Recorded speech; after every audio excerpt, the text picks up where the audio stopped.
Hello and welcome to your astrological vibrations for Wednesday, December 6th, 2023 by Gaia Blooming. I'm Mimi and our energy mantra for today is I listen and notice all the ways I can express my gratitude. Almost lost the word in the middle of that. Like, but what are we going to do with the gratitude? We're going to express the gratitude. And why are we expressing gratitude today? It is because Neptune is going direct in the sign of Pisces. So, checking my little cheat sheet. Neptune has been retrograde since June 30th. It has gone from 27 Pisces to 24 Pisces. It hasn't moved very much unless you have something between 27 and 24 degrees that it's been working, or you have, some really strong Pisces energy. You may not necessarily feel this shift. But as I was tuning into the energies, one thing that came up that I think is worth looking at mentioning is that, retrogrades are a reset. They're a review.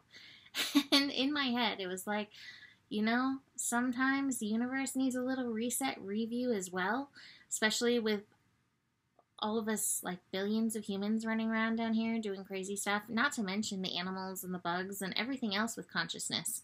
So sometimes the universe needs to kind of take stock and be like, what? And do a little shifting, a little maneuvering to get us all back on track, to move towards whatever we're all moving towards at the speed of infinity. I don't even think that is a speed, but I like it. So we had a little universe reset. What I find for us with Neptune retrograde is it's a beautiful time to remember that God isn't just some thing out there. Like, we pray out there. Everything's out there. We reach out for help.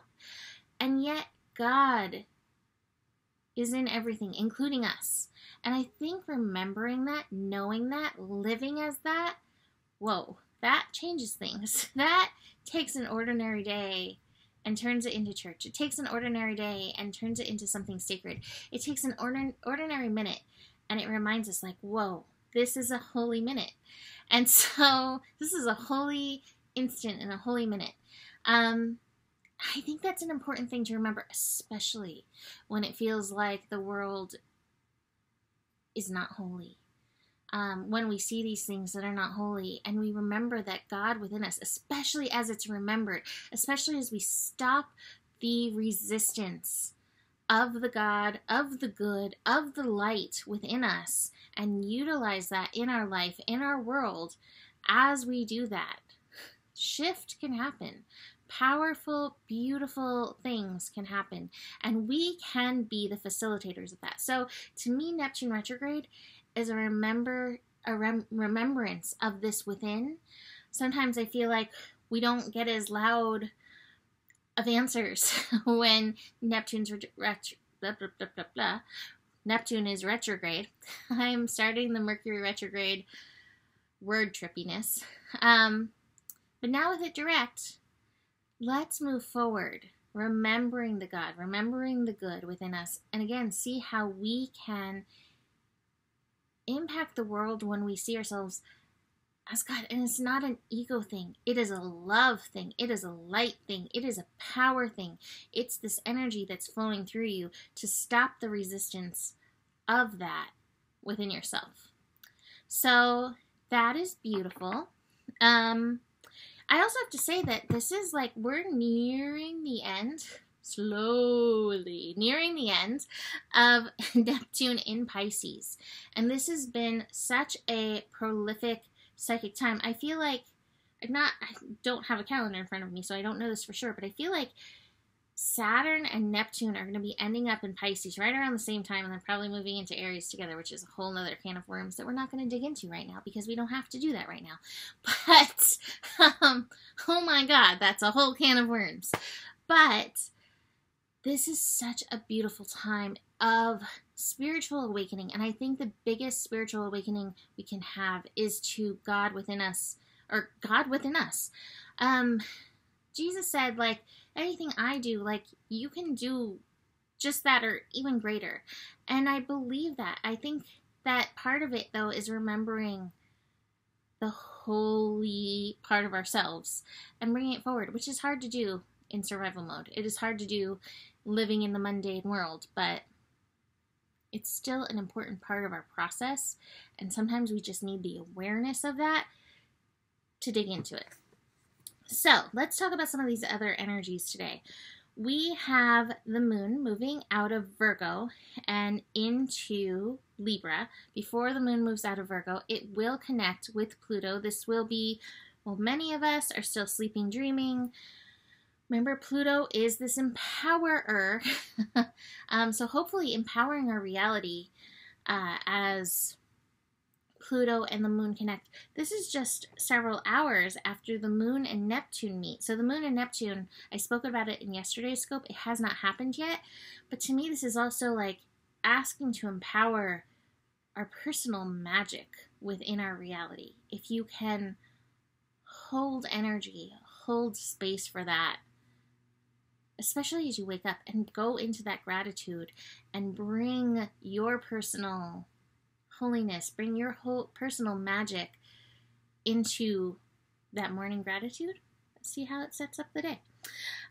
Moon into Libra at 8:34 a.m. So it might be kind of a quiet start, that specific time. Sometimes when the moon is shifting signs. Sometimes when the moon is shifting signs, we get a little like, energetic power down. So just notice that. Be gentle. Be easy on yourself for that. Moon into Libra is hopefully bringing some balance, but it's also going to put a little air into all the Sagittarius fire energy that we have going on. So watch your fire, watch your impatience. You may find yourself feeling a little more zip zoomy over the next couple days with fire and air supporting us moving forward. The moon will connect to Mercury in Capricorn 6 days out from that retrograde. It will connect to Mercury in Capricorn, and we have a little bit of a square there. Now, squares, when the cardinal signs meet, is like, well, who gets to be in charge? So you may have a little tussle over that kind of energy. What Libra reminds us is working together is powerful.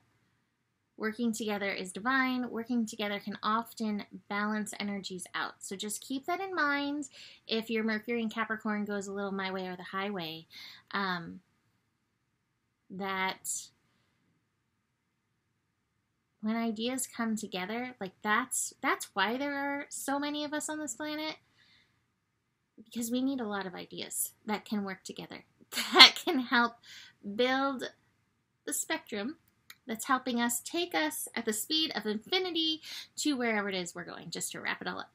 So, I have cards, but I don't have my usual cards because I took them out to put a picture, and then I didn't get them. And so I was like, well, let me use some other cards because I've been craving different things. I love Sagittarius because it's like, let's do different things. So these are the connected and free cards. My first card, the top of the card, is Resistance. Here it is, Resistance, but it's in reverse. And to me, that speaks of that resistance, the resistance to knowing ourselves as God, the resistance to that good that we can have for whatever reason. And I think it might actually be, in some ways, that worth thing. I remember, in Catholic Church, I am not worthy to receive you, but say the word and I am healed. Like, that was the thing. How many times did I repeat, I am not worthy, I am not worthy, I am not worthy? And yet, in the Bible, like, it literally says, not that that is, the end-all be-all. Speaking of end-all be-alls, there's a ladybug flying around my head again. We got ladybug medicine here. But where was I going with that? Like, know yourself, and know yourself as the holiness that you came from. We are all particles, particles of God, and that God energy is what powers life, I believe, within us. We can use it for good, but it is a decision to do that.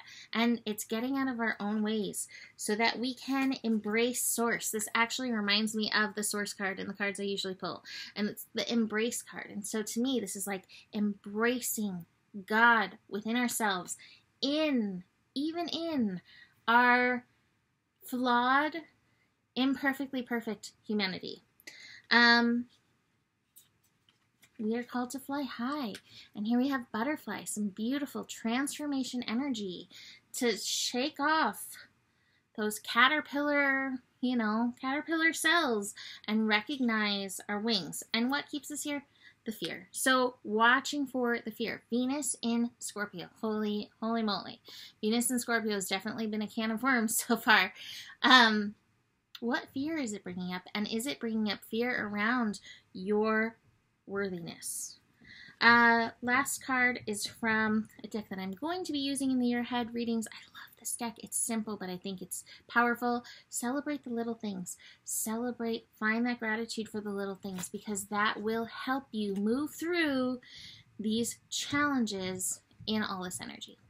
So that's it for today. Book a reading. Check out my year ahead offerings. Those are always fun. These are not going to be for like the first offering, like just the cards. I would not be using just these, but I might throw a few of these in because I think these are just lovely. So just so you know. Email me to set any of that up. Besides that, the better it gets, the better it gets. There's more than enough love in the world for you. You have the power, and remember who you are. Namaste.